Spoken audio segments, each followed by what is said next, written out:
एक बार की बात है, एक पिता ने अपने बेटे को पढ़ाया लिखाया, बेटा बड़ा होकर आईएएस ऑफिसर बन गया। बेटा घर से दूर रहने लगा। एक दिन पिता अपने बेटे से मिलने के लिए उसके शहर गए। उसके ऑफिस जाकर उसके चैम्बर में गए और उसके कंधे पर हाथ रखकर खड़े हुए और अपने बेटे से एक सवाल पूछा। कहा कि बेटा बताओ, दुनिया में सबसे शक्तिशाली व्यक्ति कौन है? बेटे ने बड़ी शालीनता से जवाब दिया। उसने कहा कि पिताजी मैं ही होऊंगा, और कौन हो सकता है? पिता को इस जवाब की उम्मीद नहीं थी। वो वहां से जाने लगे। वो गेट पर आए और उन्होंने सोचा कि एक बार फिर से पूछता हूँ। वो एक बार फिर से अपने बेटे के पास गए और पूछा कि बताओ बेटा, दुनिया में सबसे शक्तिशाली कौन है? तो बेटे ने इस बार कहा कि पिताजी आप। पिता ने कहा कि अभी तो तुमने खुद को कहा, अभी मुझे कैसे कह रहे हो?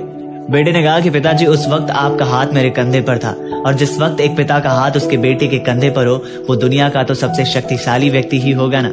ये सुनकर पिता की आंखों में खुशी के आंसू आ गए। वो कहते हैं ना कि बड़े नसीब वाले होते हैं जिनके कंधे पर पिता का हाथ होता है। जिंदगी के हर सपने पूरे होते हैं अगर पिता का साथ होता है। এফএল ক্রিয়েটর চ্যানেলটি সাবস্ক্রাইব করে দিন।